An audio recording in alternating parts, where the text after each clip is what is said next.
Hi guys, it's Raven Scry here today on a Wednesday morning, and today I want to share with you one of my favourite things which I like to do, and that's capturing spirit in photography and scrying from the picture that's captured.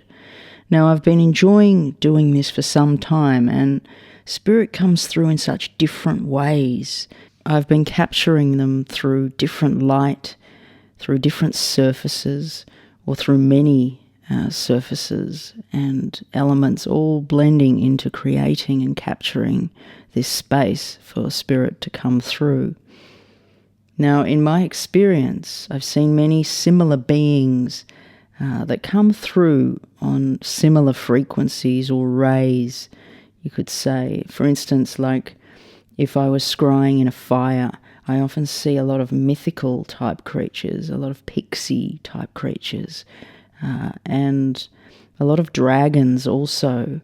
And I feel as though this frequency of the ray of red and what that resonates at really provides a space for these type of beings.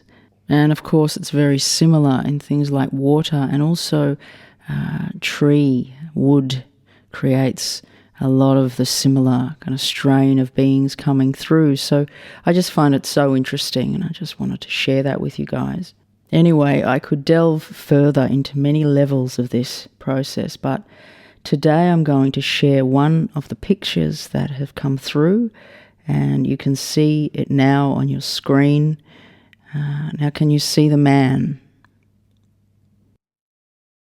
Now I'm going to connect to the image, and without putting any limitations on it, I'm going to allow it to unfold and allow any information to come through using scrying as the tool. Now, often if I say I'm wanting to use one tool of scrying, now I feel like our senses blend and work in such a collaborative way often, so I really don't feel it will only be scrying, but that's the main focus today. So as I connect, my energy is being brought to the image of a man. A strong image comes through of him, taking up the whole picture. And this man has had a life filled with so much. He's done so much. And as I connect deeper, I am now walking behind this man, and he is showing me his life on the farm. He has many horses, and he takes great pride in that which he has built for himself on this farm. He shows me that his experience of life has many strings and memories into other lives that he's lived. And he speaks of it being almost too much, that at times he's had issues with feeling very fragmented, very split. And he's felt that pieces of him have been scattered in many dimensions, and having strong recollection of that. Now he found that it was hard to be here in the life where he presents with the horses, and that there was a lot of torment for him. Now he says he has not been able to speak for so long, and he shows me an image of something covering up his mouth, and he finally takes this covering off his mouth, and it's like I'm seeing like a swarm of bees fly out of his mouth, and he takes a gasp of air. Now he shows me this to be like in the way it comes through is like a feeling of being mummified, and that he can finally muster a breath after so long. Now he tells me that he has been sleeping and resting for some time, but now he awakens, and he connects me to his origins in Egypt. He has so many facets of existence, all connected into his one soul experience. He talks of a woman and that he could not speak her name, and this created the covering over his mouth for such a long period. It almost feels like some kind of a curse.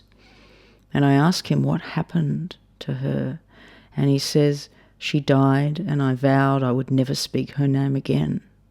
He says, "Part of me died too, and my ability to communicate." He says, "Our meeting today is important and helping him a great deal. Just the relief to speak and to breathe. And he's got so much gratitude." Now I ask if he has any messages for the people watching on the video today or any other day, messages or sharings. And he says, "There are many of you worrying so much. Life is to be lived. Do not take it for granted. Do not remain stuck like I did. We are all from many places, many times, and many grids. Live your life." And he shows me his horses and connecting to his horses and how much joy it brings him, connecting with the natural world. So as he now leaves us, and I thank him for today, there were so many things coming through this image to me, and I feel like I could write chapters on this man's life story, or many life stories. I found it interesting how he was switching through his different lives and existences and connecting with them separately and together, like taking me on kind of a journey and showing me the connectedness through some of his lives.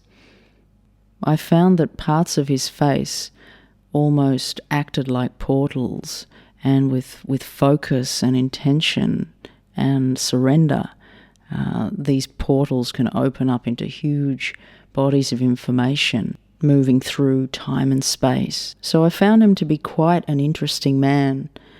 And if you guys have any reflections or anything that came through for you while listening or while looking, if you were joining me in looking at the image as I was working with the image and what was coming through, please feel free to comment below, share below. It's always interesting to see the information that comes through when many people are connecting all at once or giving their attention to something all at once. It can greatly accelerate what can come through. So please, if you feel inclined, pop a comment below. And also, if you're enjoying these videos, please give a like and subscribe and share them with whoever you feel would resonate. That would mean a lot. I'm going to see you guys again soon. I hope you've enjoyed today's scrying session. Take care. Raven Scry signing off.